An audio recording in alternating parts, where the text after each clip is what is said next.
Hello, hello, hello, everyone. It is 6:30. We are going to go ahead and get started for September's edition of Books, Booze, and Brains. I don't know about y'all, I cannot believe it's September. I walked outside without a jacket and I said, no, it's July. What are you talking about? I need a jacket. It's already September. We're getting into October next week. I can't do it. I cannot believe we're already into September, folks, but I guarantee you today we have an all-star guest lineup to talk about this incredible book, Canary in the Coal Mine. Before we get into introducing our guests and talking about this incredible book, I want to go ahead and give a huge thank you to our sponsors and our partners, Indiana Sciences, Indiana Humanities, Central Indiana Science Outreach, the Indianapolis Public Library. We love our public libraries here.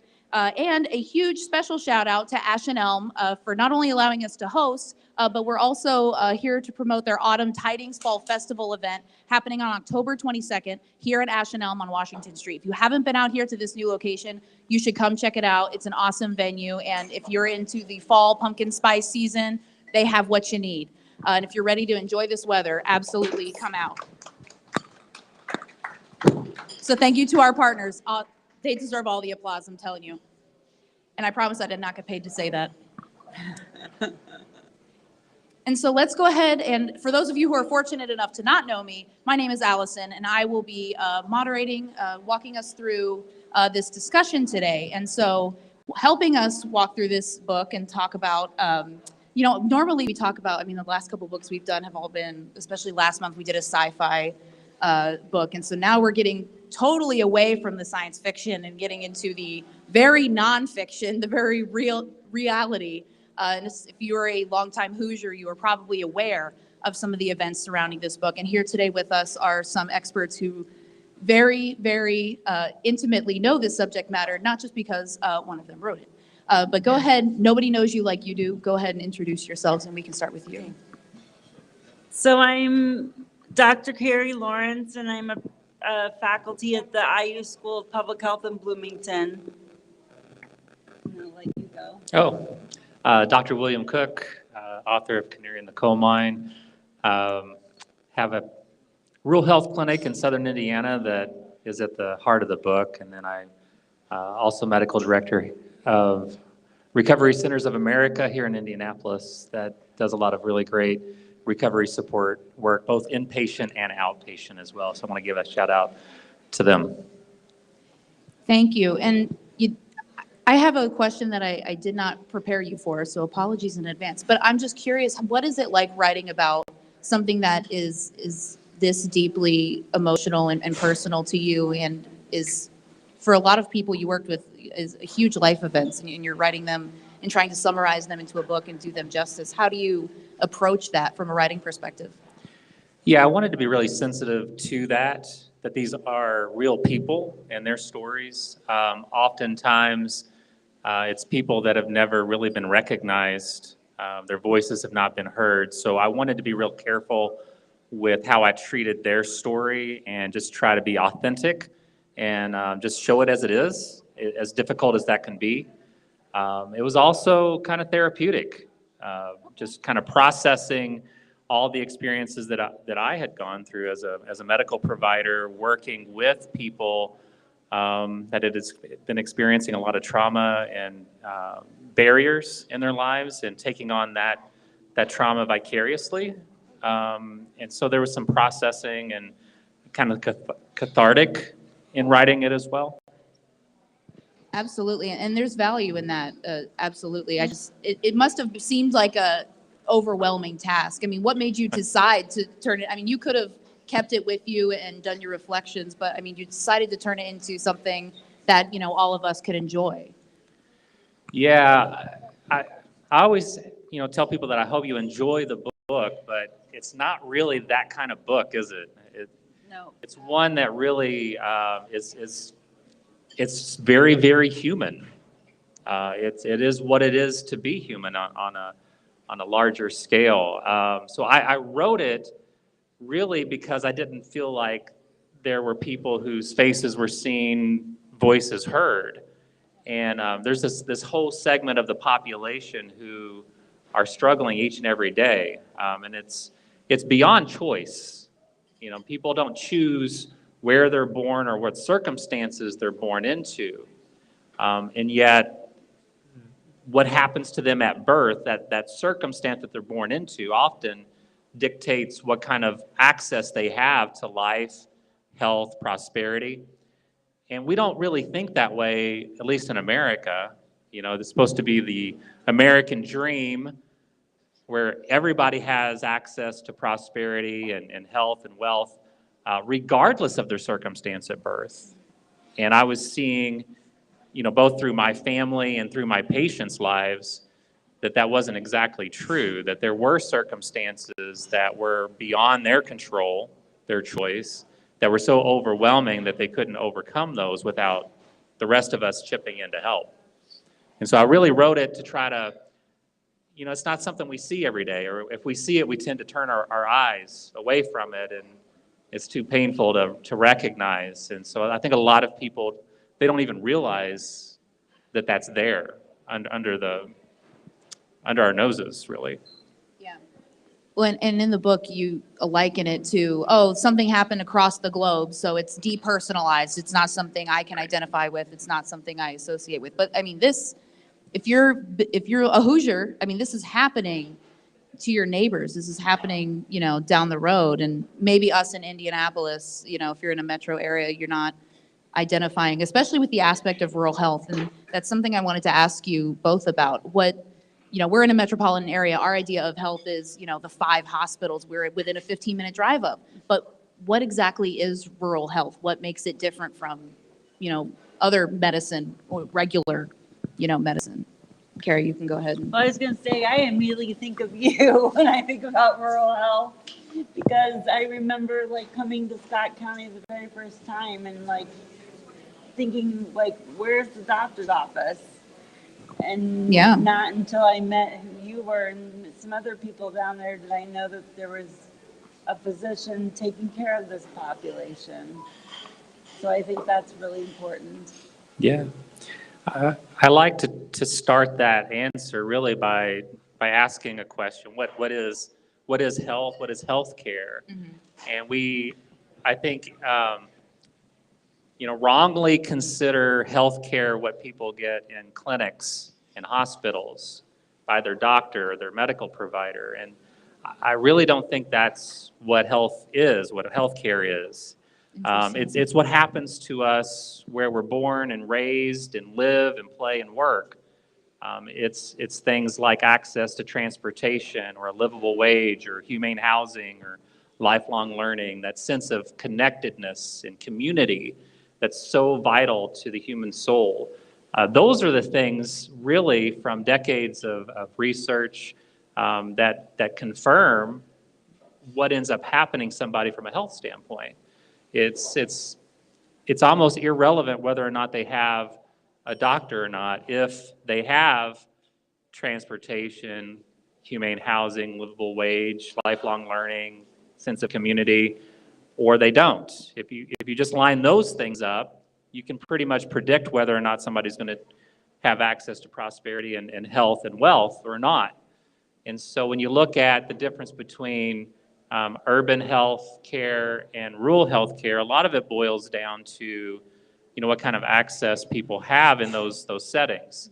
Yeah. Even in urban settings, people really struggle with some of those things. But in rural settings, it's even more so. Transportation, you might have miles between homes. Oh, yeah. And those homes don't have a running car.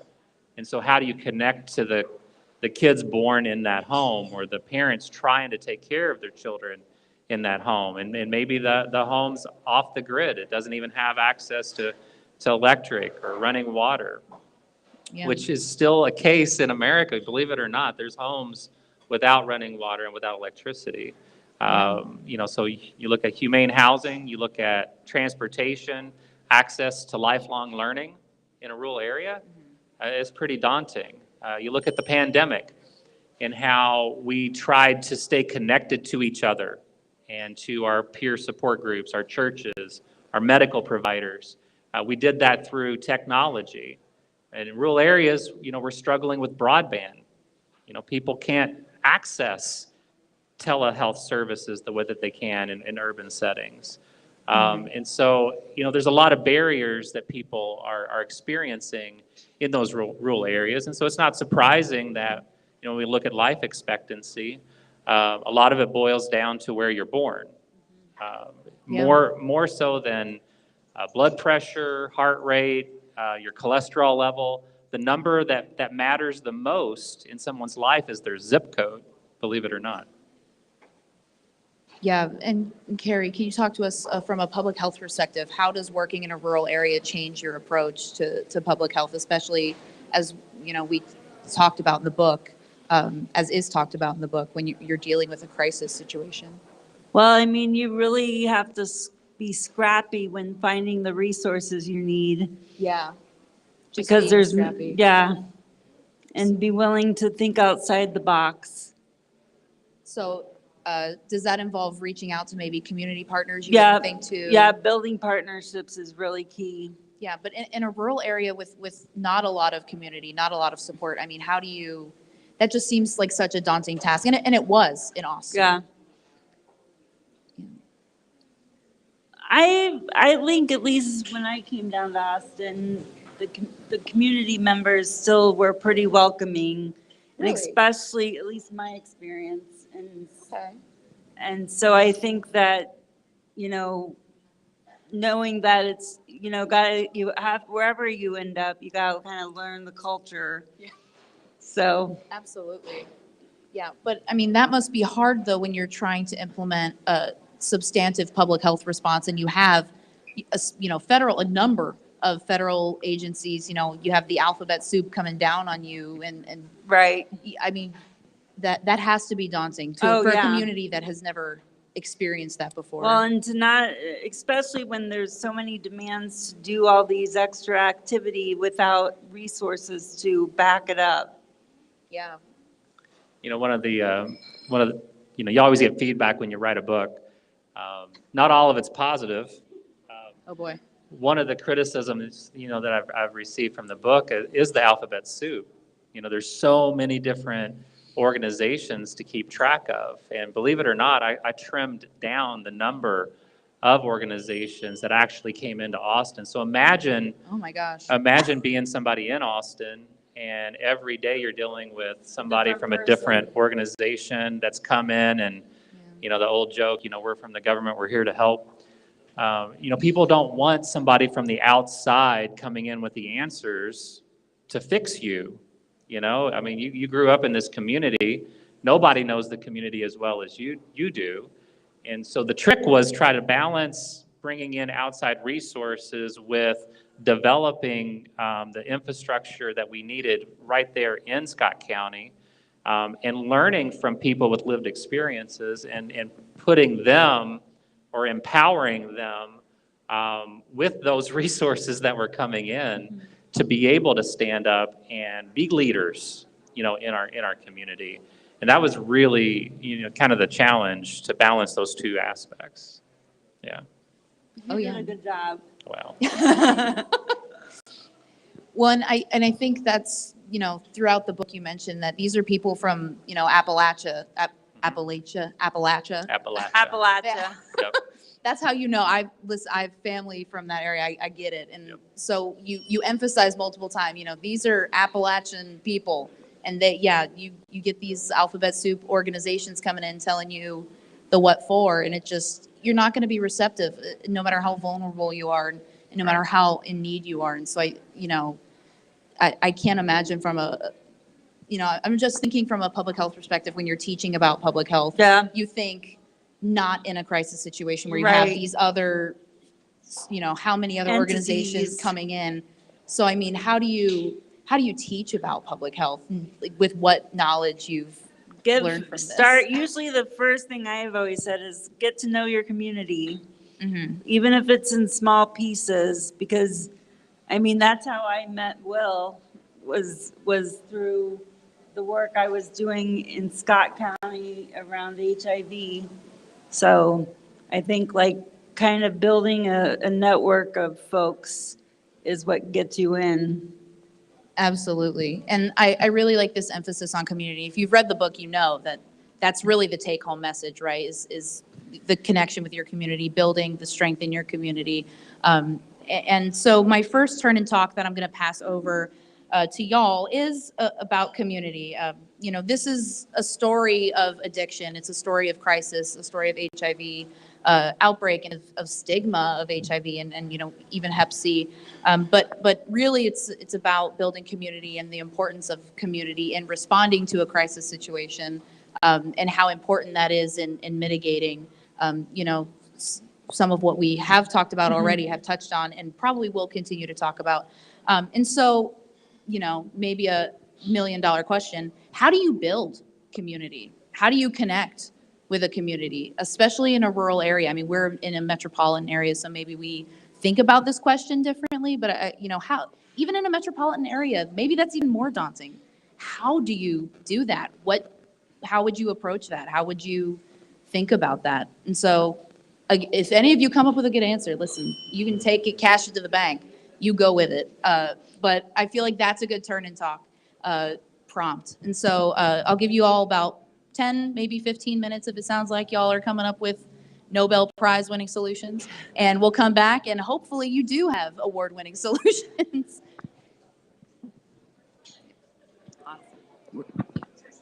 Oh, okay. Okay, yeah, sorry, okay, yeah. So now we will continue talking into microphones, but it'll just be for the live stream. Okay. Not just for you. We love you, live stream viewers. You're amazing. And so, because it seems daunting. That's the take-home message of this whole book, right? Is the importance of community and not waiting until you need them. Right. Yeah, having it build as soon as you can, start building it. Yeah. Well, and I mean, that must be daunting for somebody who moves into the area, and this is, totally, you're trying to insert yourself, and you're trying, I mean, you come at it, and even from public health responder perspective, you're coming into it with good intentions, you want to help, but I mean, you're talking about a rural area that has not known this kind of intervention. I mean, Right. How do you not only build community, build trust? Right. I mean, that's I think that's that's $1 million the key. question. Yeah. And I think I had him before you. I had Billy Snowden. Yeah. So I already had I knew someone who lived down there. Okay. So I worked my way into. Look at you. So you knew you had an in, and you used it to get to other people and to find out what their true needs were. that. I feel like that's where it seems like the messages get mixed, right? You come in and you say, well, this is what you need. Right. Well, Yeah. hold on. Yeah. I've lived here 20 years. Exactly. Let me tell you what I need. Exactly. And so, that must So require it's a lot of level engagement yeah, and patience. and patience. Yeah. How do you teach that? I can't get over that. There's a difference between telling somebody what you can do for them and asking them what you can do for them. Right. There's a big difference between those two. And when you get that right, something unlocks in that relationship. And you're in. I love the conversation that's going on, right now in the room. And it started from a question, Right. and so instead of lecturing people, telling people what they should do, you should do this, you should do that, just asking them questions, learning about them, and then responding to those, questions and answers with resources that they ask for. Right. If you give them resources they never asked for in the first place, what's the chances of them following through on that? But if you uncover that they're struggling with a difficult relationship within their home, and you provide them some information on how to deal with difficult relationships, and it works, and they come back, and then there's that relationship over time that starts to build. Foster. And that's really the key. It took me a few years before anybody trusted me. Really? Yeah, in Austin, where I set up the practice there. There have been doctors come in for a few years at a time, off and on, and after a few years they would go away, and so they expect me to do the same thing. I'm going on 20 years there now. Oh, and wow. So it's a different thing. You're altogether. so young. I appreciate that. Yeah. Yeah. So, yeah, because I can't imagine, even 20 years, I mean, you have families who have been there generationally, and you're talking about undoing generational trauma, and I know Yeah. that's like a big buzzword right now. Yep. But I mean, it's so true. And does that knowledge that this isn't just one person's struggle, this isn't an individual struggle. I mean, this is truly, I mean, not to overuse the word community, but it's truly community and generational. So I mean, you're not even. I mean, that to me seems overwhelming. Yeah, to really know someone's story, you have to know the heritage that was handed down to them and the circumstance that they were born into. Without those two pieces, you're just getting an isolated story out of context. Yeah. And we know that things out of context don't make sense. And so to really, really understand what's going on with somebody in their life, you really got to understand their historic context and their circumstantial, context. Yep. We don't like to do that. We just like to blame people. It's your personal choices that led you here. It's not always that simple. Never is. Absolutely not. Well, and but you understanding that and knowing that, especially as the primary care provider for this community, is one thing. But getting that across to, the Indiana State House, the CDC, I mean, how do you get that level of just realness and like just raw, like human experience in such a, what I consider a sterile environment? I mean, how do you do that? Well, data doesn't work. Throwing data at people, their eyes gloss over and they're like, and confronting them in a public space doesn't work either. So showing up to like a commissioner's meeting, for example, they've already pretty much made up their mind before they show up, or they're going to defend their position. And so really what I've found, the only thing that I found that works, and I'll let you answer here in a sec, is stories, just telling them real, authentic stories. And even better than that, allowing people to meet the ones that they're making decisions about. Yeah. So when we bring in people with lived experiences who may have been homeless, who may have been participating in sex work, who may have been injecting drugs, who maybe he's living with HIV now, and has a different background than the people making these decisions have. And they meet them and they interact with them and they're going, oh my goodness, this is a real person. Just like me, and this criminal, this degenerate, this unintelligent person who chooses to live this way. There is this historic precedent that was passed down to them. There is a context in which they were born into, and circumstances that have kind of governed their lives and limited their access. And they learn that people can only make choices from options available to them. And this is a person who didn't have the same options available to them that maybe they did. And then all of a sudden something goes off in their head. In a quiet moment, away from the crowds, away from data, when they're just sitting across from somebody and they hear their story and they really connect to them as a human being. Yeah. That's awesome.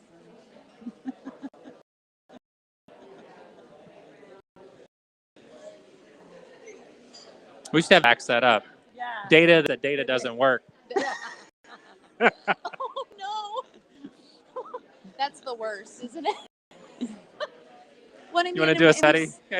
We've seen it play out. I mean, over the the last 2 years. pandemic was really an example on a larger scale of what we were going through, in Scott County, and it's just that, people have a core belief that when everything's chaotic and there's a lot of voices swirling around and a lot of data and you don't know what to believe, you kind of bunker down to that core belief. And that core belief's stubborn, and it doesn't shift unless we're bumping up against other core beliefs that are different. And then all of a sudden we have to if I have a core belief that, a certain tastes a certain way, and I've always been told that, and a long time ago I tasted it and it tasted that way, and nobody's going to sway my opinion. and then somebody, comes along and it convinces me to sample it again, and it's completely different from what I remember it, what I've been told, then all of a sudden I have an opportunity to reevaluate what I believe about it. Yeah. And that's a drink, but people are the same way.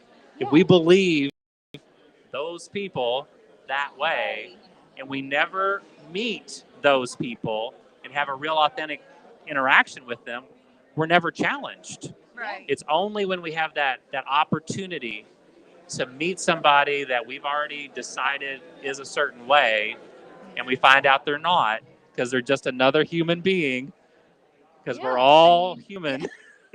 Believe it or not, that's just, the dirty little secret is Fun we're fact. all actually the same.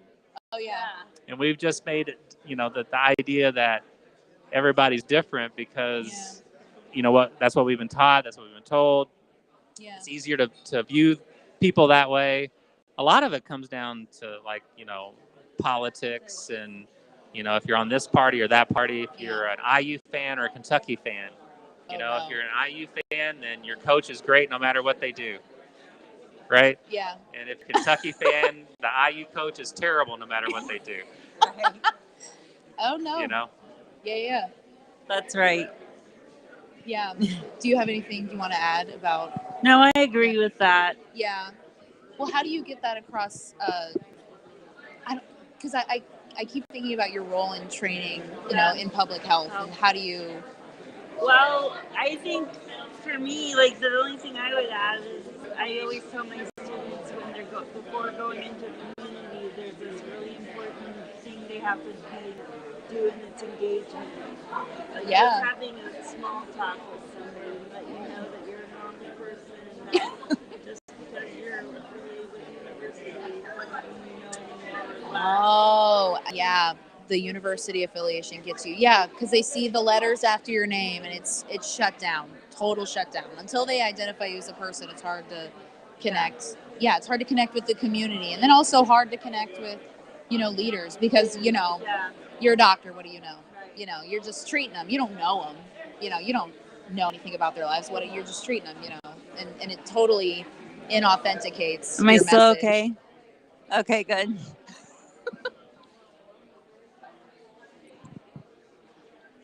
We're good. I'm hoping somebody came up with $1 million idea, because I feel like it's such a hard question to tackle. And in any setting, rural, urban, someplace you've lived your whole life. I mean, I did my dissertation work in Avondale up here. Okay. Avondale Meadows. Yeah.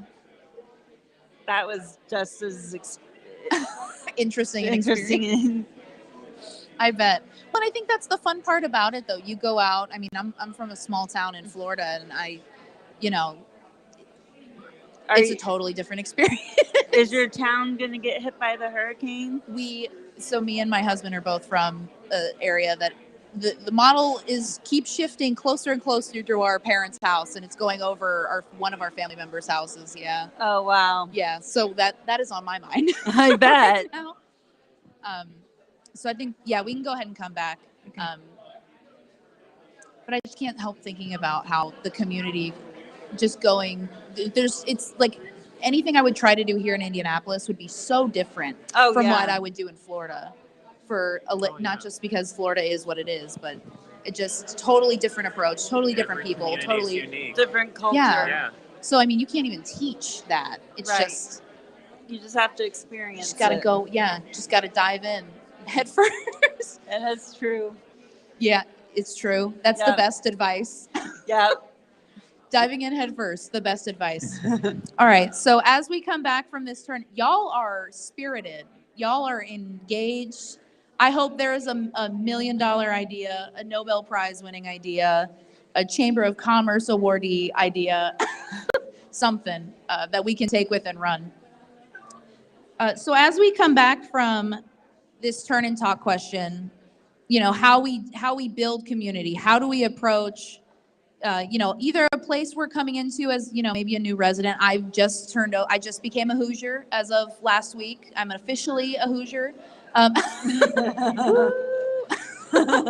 know, leaving Florida, that's the better cheer, is leaving Florida. Right now. Yeah, right now especially. But so, what are some things that maybe you guys talked about in your turn-in talks with your table mates? And we have a microphone so that you can share with all the people on the live stream who are going to do exactly as you say. Well, the first thing that good building community is that people get to get out of their phones and see each other in the light of day if they can, if they can break the point. One of the TV stations last night was going to have a neighborhood. We put on Monday night, had a neighborhood, and they lost power. And suddenly everybody was out on the street. And introducing each other and seeing each other for the first time. So it's one of those things. It's little, a neighborhood. Now, rurally, it's going to have to be one of those church meetings or church fair, or Yeah. downtown fair, or annual county fair. Yeah. That kind of thing helps to build and make connections. And that's kind of the first steps, just to Yeah. acknowledge people. And that's scary when you move into a new neighborhood. You're the new guy. Just get out there, introduce yourself. Go, we're Ash and Elm is putting on an autumn festival later in October. Come out and you just meet people, say hi. It's scary. And I remember meeting my neighbors for the first time. I was terrified because I was I'm the youngest person in my neighborhood, young couple from the South. And then I found out my neighbor was from Mississippi, and a Mississippi State fan. And I have not stopped putting up football flags since. Football rivalries, another great community builder. Oh, no, we can't talk about the ACC right now. I'm distraught. That's a different, we're not going there. I can't do it. Lord, y'all got me sweating.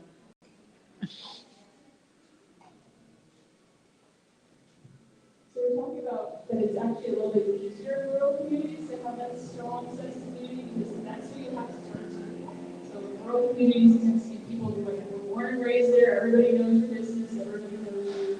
So it's a lot easier, like that's who you turn to if your car breaks down, that's who you turn to if you need someone babysit. Where actually in this big metropolitan communities, they're much more kind of fast, this is where people are constantly on the move, people are moving in and out, like you said, they're all over the place. So these are more like the short-term communities, the world tend to be like this is how we grow, this is all we do now. So it seems to be a lot harder to get into those communities because they are so strong. These are people that we've known for our entire lives versus a big place like Indianapolis, where people constantly moving in and out, so it's a little bit easier to get incorporated into communities because these kind of short-term relationships.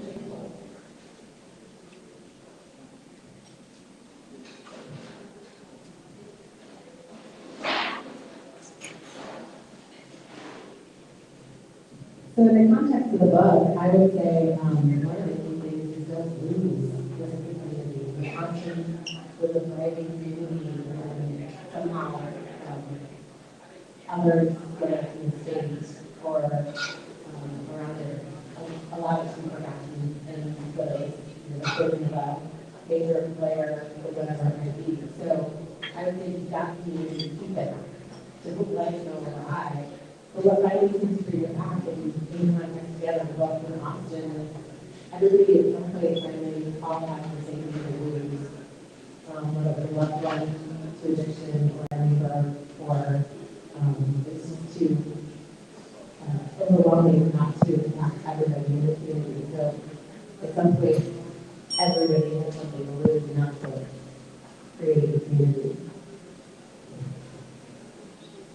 Do you have any comments or anything you'd like to add? I think the one thing though that, at least in my observation of Austin, is that the community was pretty tight. Like people were, you knew your neighbors, whereas up here in Indy, because you're such a larger metropolitan area, you still have those really close knit families that are willing to come together when needed. Absolutely. When we can think of community, I think even beyond, in a rural area, it's, I think, more clear that your community is geographic. But, if we're talking about in an urban area, I mean, you can find community and strength and support, especially in like LGBT plus spaces. That transcends geographic, bounds. And I mean, we've seen the Black community come together, especially across, the pandemic. And, you talked about, we were able to do things virtually, and we were able to create community outside of, our geographic location. Right. And so, I mean, in a rural area and in the context of this book, I think geographic constraints are almost necessary. Yeah. For a place like Austin. It seems like, I mean, that's, that's your identity as a community. But when we're thinking in an urban context, I think we can kind of go beyond that, and we can think of community as maybe something less geographically constrained. But it's probably harder to think that way in a place like Austin. We're talking about homes with, no electricity, no running water. We're not talking about, Wi-Fi hotspots in Austin. Although maybe the CDC put one in, I don't know. Was that, no? They couldn't even get a, Nope. dang. Yeah. And I like this idea of, we want to build community. I think we want to connect with each other. And that's something that I think has become obviously more evident as we've gone through, the COVID-19 pandemic, and we've seen how important, what happens when we lose that. And when we, we can't, not because, we didn't want to, we just lost that connection. We lost our ability to connect and hold community events and do those things. And so now that is coming back, maybe that's something that we can see as maybe important to engage in. Yeah. It's not just a flyer in the mail you throw away, or, an event you get invited to, you just go, I'll do it next year. Maybe Right. you take more time and do those things. And if you're someone looking to get engaged with the community, you take the time and you go. I mean, would that be maybe a recommendation from? Yeah, you need like a Tinder for community. So you can sign up and like meet each other. That's the $1 million idea, trademarked. Nobody steal it. So we tried to tell people, through the pandemic that we do need to physically distance, but I didn't really care for the idea of socially distancing. You can still stay socially connected to people while practicing physical distancing. And then thinking through that, well, what does it look like for somebody without broadband, without a data plan, without the know-how or the technology to be able to do that? How does somebody stay connected to their church, to their peer group, to their therapist, to their case manager, to their physician in that setting? And so what we did was we got data-enabled tablets that were in like an OtterBox, and we partnered with an IT group that would maintain them. And we gave them out to a lot of our patients. And then our patients were able to stay connected to the recovery group, to their church, to me, to their care team, and to other people, as well. There's social, apps on those as well. So just kind of thinking through, what does it take to stay connected to community? And sometimes it takes things that the community doesn't have, like broadband or data plans, and then coming up with ways to address that, because it's not their fault. Again, it's not their fault. It's not their personal responsibility to magically have broadband or a data plan. It's our collective responsibility to make sure every member of our community, has their basic needs met and has access that everybody else has to community and to other resources. And so I think that takes me to kind of my next question and my next topic that I want to ask you both, because, we emphasize the importance of community, but specifically what you're dealing with here are topics that carry a lot of social stigma. Yep. You're talking about addiction, you're talking about, drug use, you're talking about HIV, and that, we want to socially connect, we want to have that community, but these are all topics that carry a heavy social burden. And so, not only in providing medical care, for these topics, because I love the quote, "Science will not save these patients," which seems totally the opposite of what you would expect. But it's true. Science will not save these patients. There are doctors who know more about the mechanics of, the HIV virus or the hepatitis C. And there are maybe people who understand the neural circuits and the neurotransmitters involved with addiction. That's not going to help this person standing in front of you right now. And, even, giving them maybe what medical care you can in the moment and sending them off. That social stigma and that social contract that we all have with each other, I feel like presents in itself another barrier for you to overcome, not only in a medical setting, but in a public health setting. Yep. I mean, how did, I keep saying this in like a hypothetical, but I mean, this is very rare. How did you approach that? I think for me at least, it was like, almost like, especially as an outsider and recognizing Yeah. that, like, I had to get in with like enough people where I can build that trust. Yeah. And then also then having a relationship with a healthcare provider down there was also very helpful. Yeah. Yeah, Carrie's a great researcher in that she enjoys the relationships with people, maybe more than the data itself. Yep. And that's an uncommon characteristic, but we appreciate it very much. One of the things I love about being a physician, and the reason I became a physician, is because there is that marriage between science and art. You know, I love that. Yeah. On my desk, I have this mouse pad that covers most of my desk, and it has the two sides of the brain, the very logical, data-driven side, and then it has the colorful, artistic side, and that, I mean, in a nutshell, is me and is probably most people. We're usually not all on one side or the other. We know people that are. But I love that marriage between hard science and the arts and humanities that makes us people. You know, it is the human condition that we all have the same basic human needs. And when those basic human needs go unmet, bad things happen. And we can either look at somebody and say, well, that was a character flaw, or we can look at somebody and say, well, what needs are going unmet in that person's life that's leading to these behaviors that we don't like. And it's mostly the behaviors in our communities that we don't like, that are associated with poverty, homelessness, drug use, those sorts of things. And we don't like those behaviors, and we associate them with the people, so we don't want the people. Yeah. It's not the answer. It's the easy answer, and we can ostracize them and think that they're not part of our community, but they are. They always will be.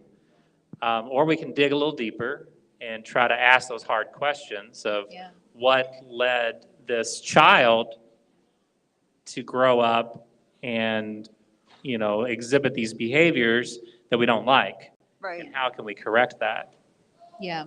And it's our responsibility, not that child's. Yeah. They don't choose where they're born or what circumstances they're born into. And people can only make choices from options available to them. And it's not their responsibility to have the options. It's our responsibility to provide the options. And when we deny people those options and then allow them to fail and then lock them up or ostracize them or tell them that they're not, you know, worthy to be in our communities and all these stigma and shame, Yeah.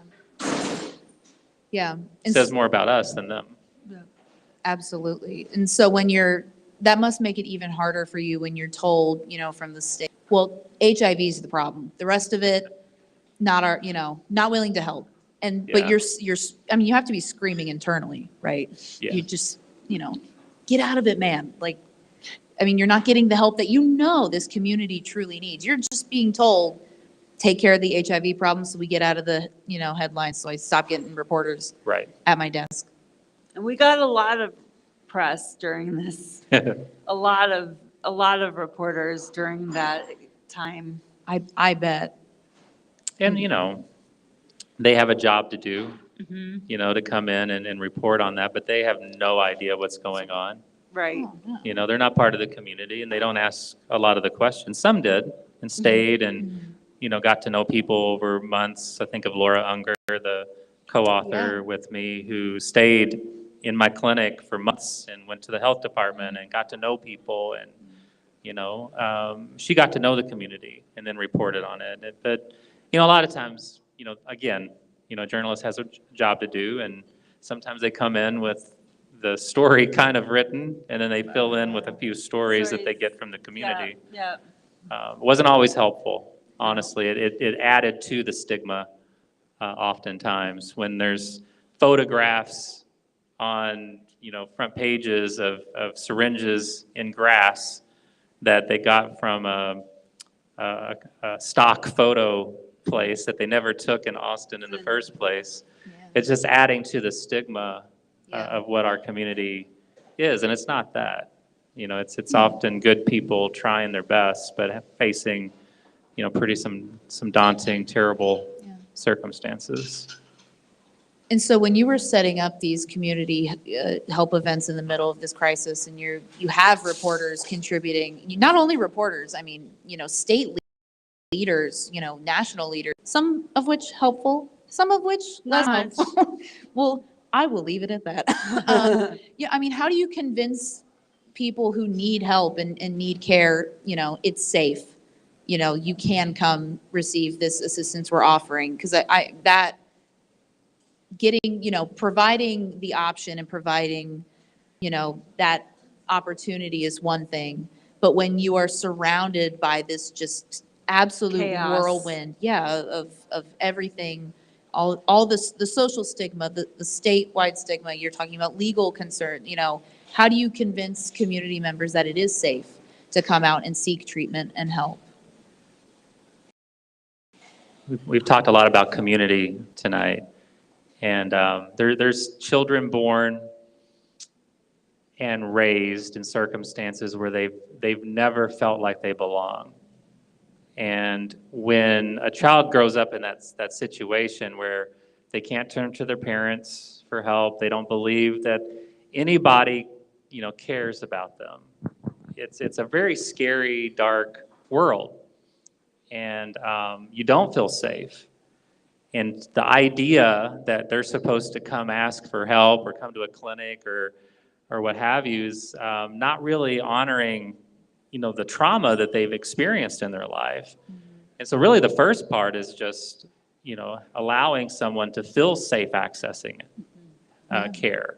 And that comes a lot of the time from providing services that meets their basic human and safety needs. Giving them some water, some socks, scarf in the winter, just a listening, anything else, just kind of listening and hearing how, and over time, there's some trust that develops. And then if they feel safe accessing the care, I've never met a single person that isn't interested in taking responsibility for their health. People want to be healthy, Yeah. but they're often restricted from the opportunities to be healthy. And they don't feel safe going to places where they might be able to gain access and help. So it's a lot of it's trying to help people feel safe, accessing those services. Once we got to the point where we had some people with lived experiences that have come into the care model and are able to go back out, that was invaluable, because here's somebody that was homeless, injecting drugs, maybe participating in sex work, and they know them, and they remember maybe a year or two ago they were where they are now, and now they're one of our team, Yeah. coming in and being the one handing the bottle of water, or asking if we can get you somewhere safe for the night, or do you want to talk to a therapist or a recovery coach or the doctor. And it's a whole different thing than me doing that. I mean, now they know me and they trust me, but at the time they didn't. Who's this guy trying to tell me what to do? But there's Joe. I know Joe. I shared a tree with him last summer. We're stuck there overnight or whatever. They know him or her, and when they say we want to help you, they tend to believe that in a different way. Yeah. just really further emphasizing the importance of the time, the importance of time and perseverance and patience, just patience. And so I really appreciate that you continue to bring it back to really what is injustice. And I love this quote from the book. Diseases and disasters do not create disparities and inequalities. They expose the cracks of injustice we've ignored. And so I had to stop and put the book down when I read that. I had to stop and I had to take a minute and kind of take a step back, because that diseases and disasters do not create disparities and inequalities. I'm come from a biomed research, from school of medicine background. We see it the opposite. I mean, Right. Disease first, disparity later. Right. That is how the bench science views it. But the art of medicine, the art of caring for patients, that's just not the reality. And so my turn in talk for you all is based around that quote, and I'll read it one more time, because I legitimately, I think I read that paragraph probably 2 or 3 times and just had to walk away from the book for a couple days, because that really hit me. The quote is, "Diseases and disasters do not create disparities and inequalities. They expose the cracks of injustice we have ignored." And so my turn and talk question is, how does injustice contribute to barriers, not only in medicine, but how does injustice create barriers towards treatment for things like HIV and for addiction? And, obviously maybe most of our experiences in an urban context, but in a rural context and in rural medicine, how does injustice continue to contribute to barriers for people accessing treatment for disease? And so I'll give you about 10 minutes and we'll come back, see if we come up with more award-winning ideas. Okay, 7:22. Okay, perfect. Good. Yeah, I am not joking. I'd read it, step away, and I read it one more time, and I was like, that's so not the world, researchers come from. That sentence to me was the thesis of the book, and I spent a lot of time Yeah. kind of rewriting it and rewriting it and rewriting it, and That's good. until it came to that, and then it's like, that's the book in really one sentence to You me. should have it on a t-shirt. It's I have a couple signatures to my emails. That's one of them. The other one is, do not grow weary, and doing good in good due time. That one's on there, Galatians 6:9. But that one, yeah, it's on my email signatures too, actually. Yeah. Sometimes when I'm giving talks and stuff, I'll tell people that, to me, there's no place in the world better to be sick than America. And we do a really good job of keeping sick people alive, but we don't do a good job of growing healthy people to begin with. And so when you look at that, as far as the developed world goes, there's no place on earth worse to be born than America. And that, if we really truly saw that and came to terms with it, it seems like we would move mountains to change that. But when you look at our life expectancy compared to the rest of the developed world, it would be better to be born in another country. I did not know that. I didn't realize that. And so does that come down to American healthcare? I think it comes down to our willingness to take care of basic human and safety needs, to make sure that everyone has access to transportation and humane housing and a livable wage and green spaces outdoors for people to congregate and experience community, lifelong learning. I think it's our unwillingness to view that as a right that all people have access to. You start talking this way, and it's a conversation that's quickly shut down in public spaces. Yes. Is that your experience? That it just gets shut down, Carrie? Any talk of, I guess, reform really is the word. Yeah. And so how do, as public health and medical experts, how do I feel like the rebuttal would be, that what now you're talking about housing reform, you're talking about transportation reform. That's out of your wheelhouse. What are you talking about? That's not, we asked you to deal with the HIV crisis. We didn't ask you to tell me I need to reform transit in the state of Indiana. What, do you get completely shut down? Oh yeah, yeah, all the time. But the fact is, I mean, that is health. To me, that's healthcare. And Yeah. when we talk Oh, about, no, it is. It is, is. Right? period. Yeah. So I do have the expertise to talk about it because there's data that shows that just having access to transportation, increases someone's life expectancy, decreases their disease burden Wow. just by having access to transportation. I didn't know that. Just transportation. Just transportation. Wow.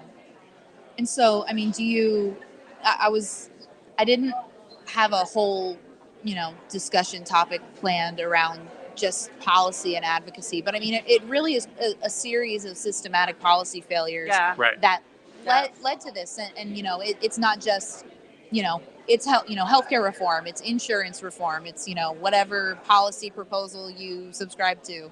It is total, systemic contributors. And as a country, we believe that everyone should have equal access to life, liberty, and the pursuit of happiness, right? And the American dream is that somebody has access to that regardless of their circumstance at birth. Yeah. Right. And that doesn't exist right now. No. No. If you're born in a certain circumstance, Yeah. the likelihood of you having the same access to life, the pursuit of happiness, prosperity, wellness, as somebody that's born in an affluent home, that life expectancy is stark. And it can be sometimes as much as 20 years. 20 years? As much as 20 years. And it's just looking at basically their zip code. If you're born in a poor zip code versus a more wealthy zip code. I had no idea I had no idea the discrepancy was that large. 20 years? Well, and Terrifying. And you take a moment in the book later to acknowledge the racial disparities as well. Yeah. To me, it comes down to basic human and safety needs. Yeah. And, poor urban Black people and poor rural white people, they are in the same, boat a lot of the time. Yeah. And we need to advocate for, both people the same. Oh, yeah. Everyone deserves equal access to life, and we don't have that. Everyone deserves to have their basic human and safety needs met, and we don't have that. And everyone deserves to be able to start where they are in life, expect to be able to rise up, and we don't have that. Some people are born with a shackle around, their shoulders, their neck. There's this historic trauma, this historic weight that people are born with oftentimes, where they've not been able to accumulate, puts them at a disadvantage to the rest of people. And I know it's not a popular thing to talk about, but it's the truth. It's the truth. And we need to really honor, if we talk about, the sanctity of life and life-affirming policies, we're going to look at this difference in the amount of life people have access to at birth. Right. And if we're willing to allow that, then we're not the people I think we are. Yeah. We need to do something to make sure that disparity, 2 decades, is not okay.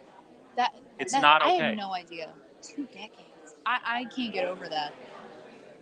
2 decades. And so, I mean, I don't know. I mean, Carrie, from a both a public health and a public health education perspective, I mean, how do you get past that? I wouldn't even be able to get past. Well, you know what I mean? anything Again, for my students' security. when in a things morbidly humorous. Yeah. No, it is. Well, When everything is public health, everything is job potential. yeah. Yeah. But I mean that totally, we think of public health as, as of recent, COVID-19 and monkeypox. Right. Beyond that, I don't think anybody in contact tracers, Everyone knows somebody in public health because everybody got a call from a contact tracer in the last 2 years. Yeah. But I mean, it is, public health is transit. And Yeah. so is that something that when you're, teaching the next generation and you're teaching students, is that something that you focus on? Yeah. Enough for them to like recognize it, like to be able to identify it. Yeah. Because I mean, that's what seems so difficult to me is that you have a lot of convincing and Yeah. a lot of advocacy to go. Because I mean, this is, you want to talk about grassroots advocacy. You want to talk about grassroots platforms. I mean, it don't get more grassroots than that. Yeah. So I mean, I don't, I think of the advocacy that we've seen over the last, 2-3 years in, a science space, a health space, public health space, also civil rights space. And we see it Yeah. in women's rights, LGBT rights. We're seeing a lot of advocacy. And I think it seems daunting. And it seems when you're talking about not just here's a law, Right. that's what they want to hear. That's when you go to a legislator's office. What's the bill number? What do you want from me? Yeah, exactly. But that's not really what we're asking for here. I mean, this is systemic reform that you're asking for. I'm asking for anything that a politician does be viewed through how is this going to affect the people's life right. that they represent. If it's going to decrease their life, they shouldn't do it. Right. Yeah. If it's going to increase people's access to life, their life expectancy, then they should. So every bill should be, I think, well, what's more fundamental than someone's access to life? Life. Right. So every bill that we pass should at the very minimum be, we should ask the question, how is it going to impact people's life Lives. expectancy? And if they want to ask about the economic impact next, I mean, that's fine. Let's look at that. Yeah. Because the Surgeon General issued a report called Community Health and Economic Prosperity. Right. And they directly linked basic human needs and safety, transportation, humane housing, livable wage to a community's economic prosperity. Yeah. How can you have economic prosperity in your community if people aren't healthy? So they proved, beyond the shadow of any doubt, that by focusing on these things we're talking about, that provides health, wellness in people's life, and also provides prosperity in their life and in their community's life. So from an economic prosperity standpoint, these are the things we should focus on too. So whether it's a life, sanctity of life, honoring life, or from an economic prosperity standpoint, either way, it gets down to the same issues of transportation, humane housing, livable wage, basic human and safety needs, sense of community. All of those things equally contribute to both economic prosperity and life expectancy. Yeah. But data doesn't speak. Data doesn't move minds. Doesn't move mountains the way we wish it would. No. Yeah. It's. Although dollar signs you think would have a little more pull.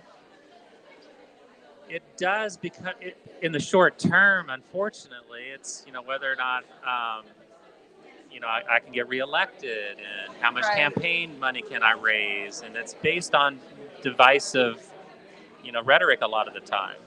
And it's pitting people against each other and dividing us instead of uniting us. Yeah.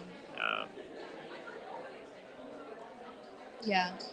So that's what you got to look forward to. I got to look forward to that. Yeah. The air of solidarity is there. It really is. The spirit of solidarity, it's there. At least I see it. I was, and it's there.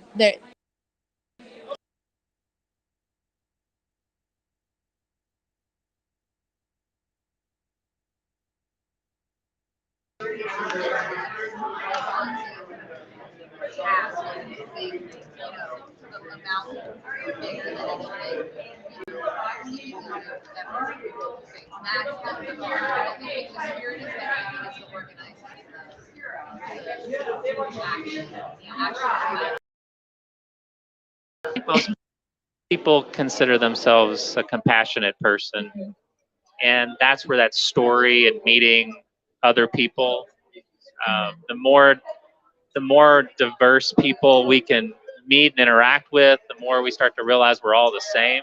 Oh yeah. And so I think if we can build on that basic compassion that we all have, and then use the stories and meeting people and having all seats at the table and just talking with each other, meeting people. I really believe, I have to believe, that there is hope that we can overcome differences just by working together. Right. I've got to believe that, or I'd give up what I'm doing. Well, I think you're right to believe that. I really do. I see it. I see it. I've seen it. I think it's real. I think it's real. And I think we've seen it in action on a small scale. I think it's just amplifying that and getting it out. I mean, we've had, more union applications in the last 6 months than we have the last like 5 years. Okay. So the air of solidarity and the air of, collective organizing is That's there. awesome. And the leadership is there. And it's most organizers are under the age of 30. So I feel it. I'm telling you, I've been saying this in the sciences for years. I was like, y'all need to buckle up, because the kids coming into your labs, kids coming in, med students coming into clinic are not the same as 10 years ago. These are students willing to go to bat.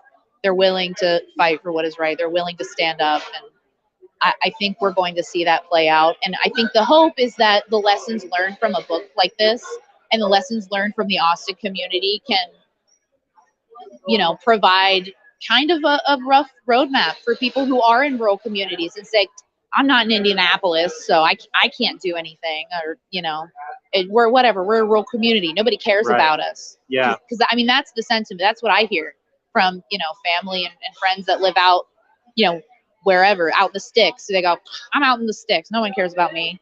Whatever. I'm forsaken. Yeah. And that is so not true.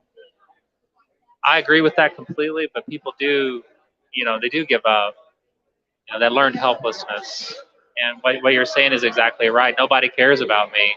Yeah. Nobody's coming to help. And there's all these circumstances they're dealing with. It's move to another community or find somebody that can help. And, sometimes that help's not there. But my mom always taught me, you can tell from the book, my mom was a big influence on me. My Yes. parents both were, but my mom in particular. And, she always taught us that there's never the wrong time to do the right thing. Right. And so no matter what the circumstances look like, it's still okay to try. I think of the starfish story sometimes, Yeah. remember that story. And if you help one person, it feels like it's worth it. Because that's Absolutely. one person that has access to life and health and Yeah. prosperity that they didn't have, and that one person can turn around and help 2 or 3 more, and Oh yeah. it can expand from there. And you never fully see the impact that your decisions are making. Right. Yeah. But I'm always, advocating to make positive decisions, influence others around you in a positive way, because you never know what's going to happen from that. But if we impact people negatively, that could have the opposite effect too. Oh, yeah. Yeah. The same exponential. Yeah. So I think we're going to come back. Seems like people have died down. Yeah. Hey, Rufus. Can we come? Sorry. Okay. Hello. Welcome back. All right. So diseases and disasters do not create disparities and inequalities. So how does injustice continue to contribute to barriers to access for, the topics talked about in this book, including addiction, HIV, whatever your table talked about? And if you went on a little bit of a tangent, that's okay. We did too. And that's a loaded question, so your bravery is appreciated. Well, that was kind of a big question. It's a lot. I figured you'd focus. Preventative care. Yeah. Preventative care, extra health benefits, every single aspect. Even having identification, how many things you use to have an Oh, yeah. identification to get healthcare, to have a background of your previous healthcare, family's Ooh, healthcare. yeah. Have access even to news, like you can imagine, like not even knowing that something going on, how to prevent it. Yeah. So it's just kind of every aspect of healthcare is already kind of a problem for folks.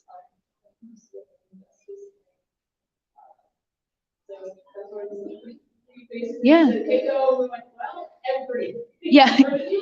No, and that, I mean, that's been a running theme, not only through the book, but through our discussion tonight, right? Is that the systemic injustice and the systemic barriers to public infrastructure is critical in the provision of healthcare and in the treatment of, you know, HIV, which was, you know, the state's focus, but also in HIV, or addiction and, you know, a litany of other diseases. And it's been a, you know, a topic, as, you know, we mentioned briefly in our turn and talk, we were talking about the era of solidarity and the era of organizing, especially in lieu of the last, you know, 2.5 years. We've seen organizing and we've seen advocacy in an array of topics, including, you know, women's rights, LGBT plus rights, and, you know, civil rights.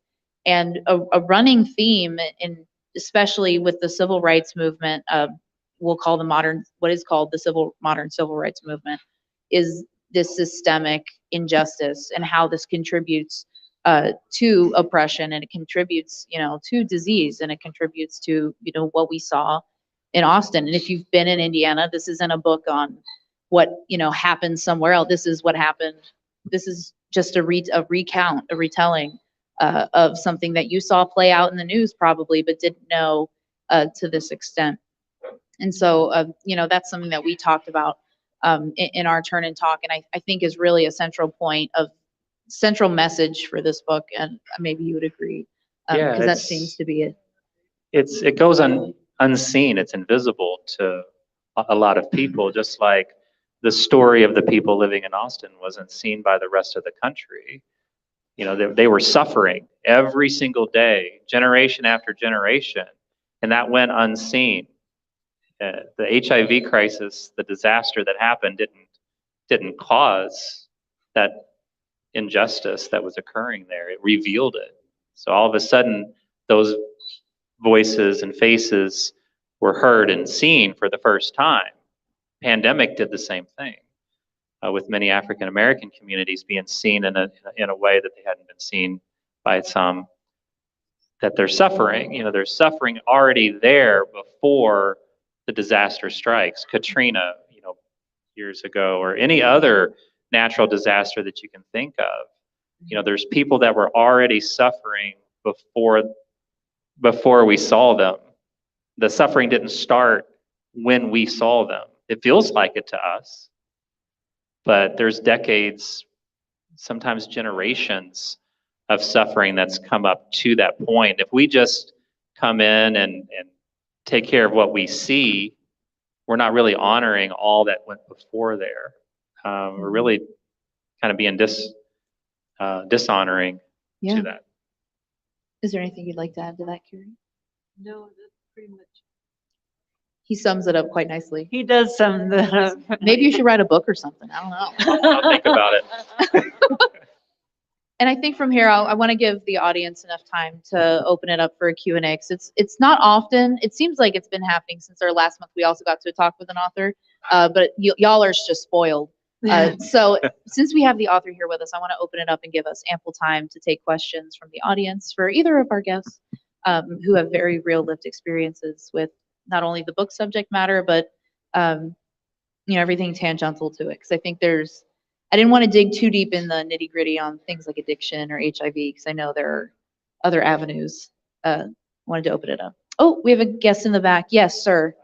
I'll bring the mic over real fast. I just want to give a quick shout out. We have 30 minutes left for the kitchen open, I should say. So if anybody needs more food, if they've seen something delicious come out, feel free to Facts. offer them your questions over.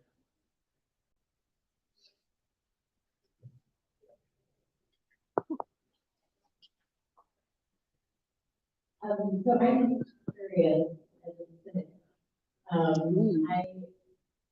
am looking to practice much personal inspiration on that. You definitely agree.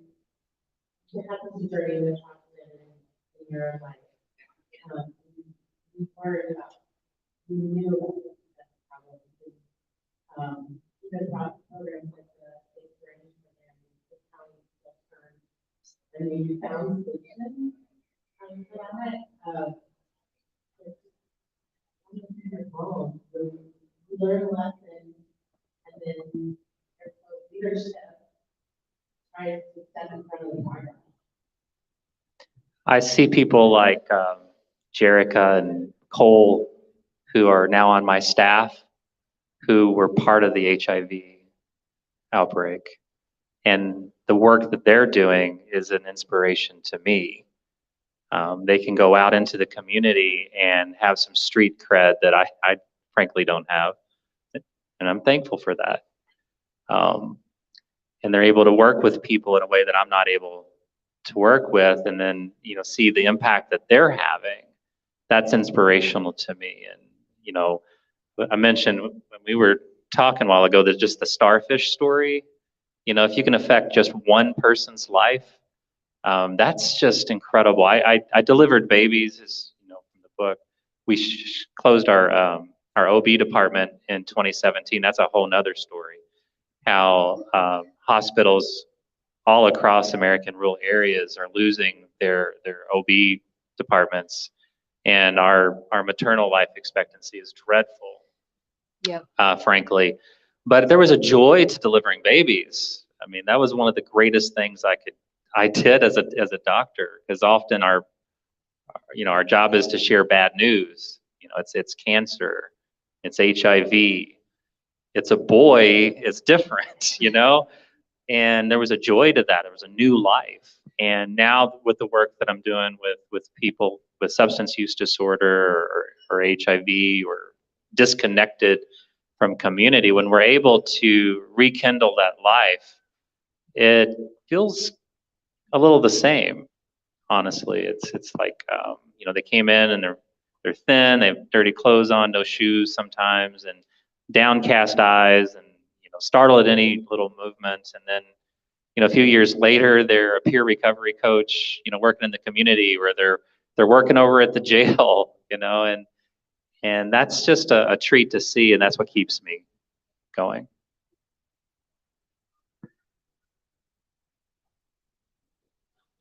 My quick question is, how do you balance providing the services, but not at the same time enabling people so that they can develop some sense of personal responsibility and resilience themselves versus the I'm-also position, you find yourself, you know, multiple full times reminding them of what you do. Have you picked up the medicine? Have you done X, Y, Z? It's like at some point, I've educated you, I've given temporary guidance. Now it's something that I can follow. Yeah. So there's to me, there's two parts to that question. There's, you know, how we feel about what's going on in other people's lives, and then there's what's going on, you know, in their lives. So the second part first. I don't know why. So what's going on in their lives? To me, it takes a few things for them to have that accountability. You know, in a court of law, you know, someone's not responsible for their actions unless they have agency, right? So to me, you know, somebody needs to have their basic human and safety needs met. They have to have resources, and then they have to have the access to the choice. Because I've said it a few times, I'll say it again. People can only make choices from options available to them. So if they don't have a car to get to the pharmacy, how can they, you know, take their medicine, for example? So basic human and safety needs, you know, resources, and then the access to options. If they have those things, it's their choice. If they don't have those things, it's our choice whether or not we're going to help them or not. And then the other side of it is how we feel about it. To me, you know, it comes down to, you know, surrendering control over another person's well-being. If those three things are in place in someone's life, I don't have control over their well-being. You know, they pretty much do. If those things are not in place in their life, then I do have a responsibility, and I should feel guilty, frankly. until I'm able to provide those things for them. Hope that makes sense. And I might be wrong. I don't know. That's just my my philosophy of things.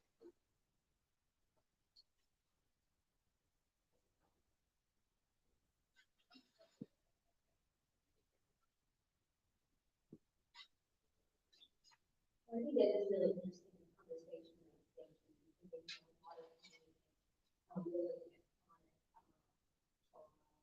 Yeah.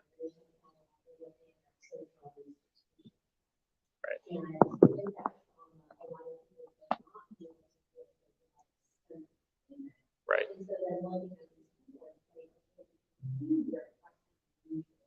That we can't really look at addiction or poverty as something that is a because they don't. Mm-hmm.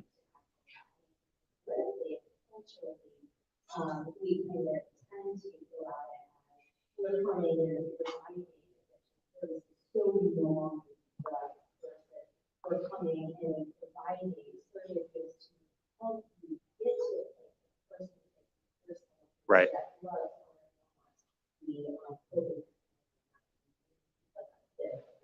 Right. I think of it as stabilization. A lot of what we do in services is stabilization because often, I mean, honestly, they're just surviving. They're fighting for survival.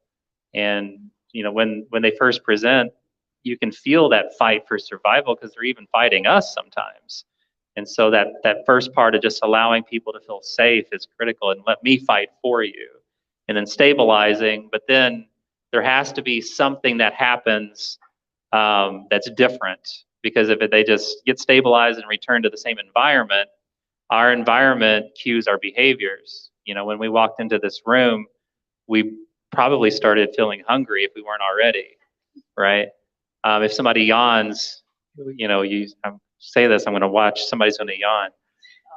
If you're usually, you know, people who smoke in the car, you know, they get in the car and if they've been trying to quit smoking, even weeks later, there's going to be this overwhelming, you know, craving to smoke. So if we return people after stabilization to the same environment, you know, the consequence is going to probably be that their behaviors are going to return. So trying to reconnect them to a different environment, and hopefully, I hope it comes through in the book, helping people find their purpose and meaning in life. I really believe is the antidote to substance use disorder and a lot of the bad things that happens in people's lives.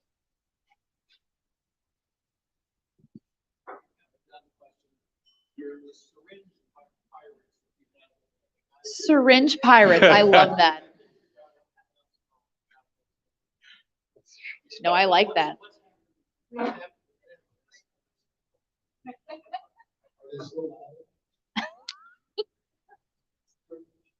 rest of you.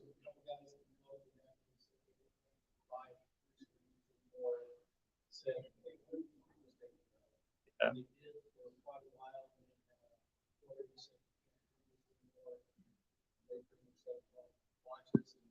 Yeah.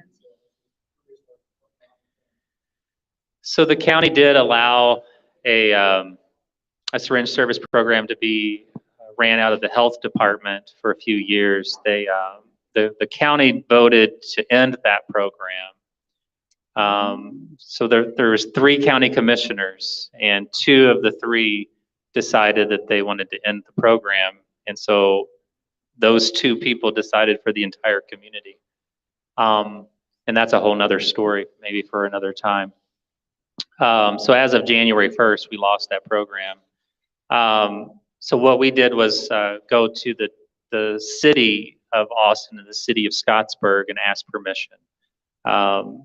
The lady that was running the syringe service program, Kelly, she started her own nonprofit called Holding Space.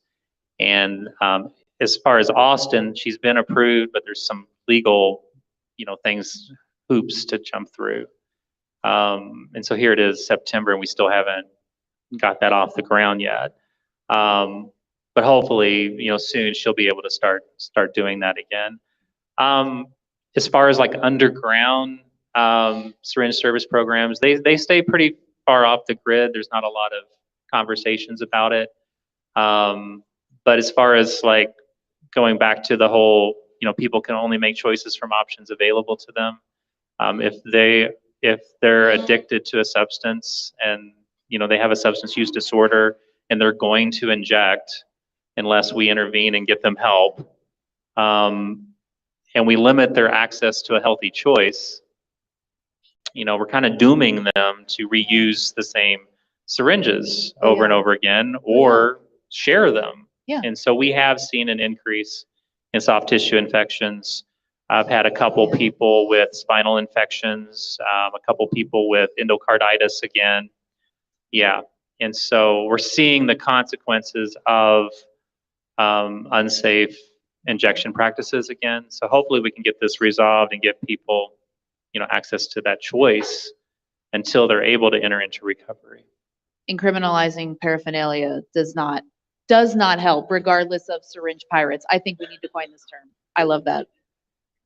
I've never heard that term, so I appreciate that too. Yeah. Yeah. No, I think that should be a Netflix show. I think that'd be great. Deploy them across the country, syringe pirates.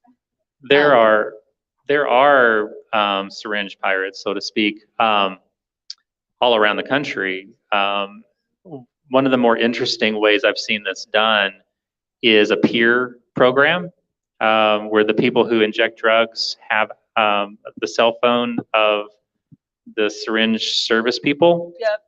And they'll text the supplies they need. They'll box them up. I shouldn't maybe even be telling I was going how to say, they this do is recorded. This is recorded. They'll box it up and leave it at a place that's been designated beforehand. And then that peer comes and gets it and distributes it to their community.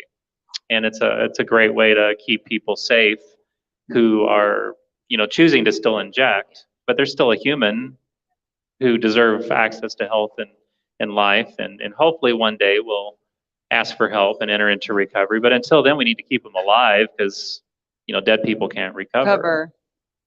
You know that. And I think we've had a couple of really central messages and take-home messages that we've talked about. But as we close out this month, I think the most important message is vote in all of your elections. Don't just vote in your presidential elections. We have midterm elections coming up. If you're not sure if you're registered to vote, or if you maybe are unsure of your status, go to indianavoters.in.gov. You can check your status. You just put in your name and your birthday and the last four of your social, and it'll check your status. And if it says you're not a registered, if you're not an active voter, if you've somehow been kicked off the rolls or something happened, you have until October 11th. So you can still register to vote if your status is inactive. The take-home message: vote. Vote, vote, vote, vote, vote, vote, and vote in all of your elections. Do not just vote, the head ticket. Oh, I voted for the senator, the rest of them, I don't know. You can look up your ballot ahead of time. You can search what's on the ballot, so you can do the research, do the Googling, find out, policy platforms, look up voting records. You can do all of that ahead of time before you get to the ballot box, and you're not just staring down names you ain't never heard of before. Well, I just came back from Florida. That is why I'm talking like this, and I apologize. This is Florida public education at its finest. But I cannot stress, if you get nothing else from this book, which I don't know how you even read 3 sentences of it and didn't get something else from it, but if you've made it through this book and if you come home with nothing else from this, go vote. Be an informed voter. Please go vote in all of your elections. All the candidates, just vote. Do your civic duty. Find out if your company gives you civic duty time off. Do whatever you got to do. Just get out there and fucking vote. That's all I can tell you. And with that, I will go ahead and close out our September edition. And I want to thank you both so much for your insight and your discussion and everything you've done, not only for Austin, but truly for Indiana. And memorializing what, you went through and what this community went through in this book. You did it in such a respectful way. And I think you've done it in a way that provides a roadmap for others who feel that air of organizing and that air of what I think the youths will call revolution. So with that, thank you. And if you are so inclined to join us next month, we will be discussing From Here to Eternity. And if you if you were interested in all of the rigmarole associated with Queen Liz's death, you might be interested to learn that there are a lot of really interesting rituals and traditions surrounding death.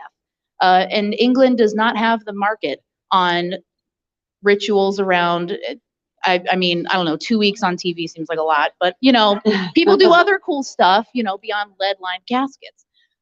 So if you are interested in that and maybe a little spooky Halloween edition, I already have my nails black, I'm ready to go.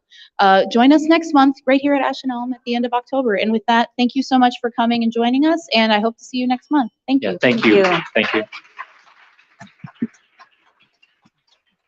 It was awesome.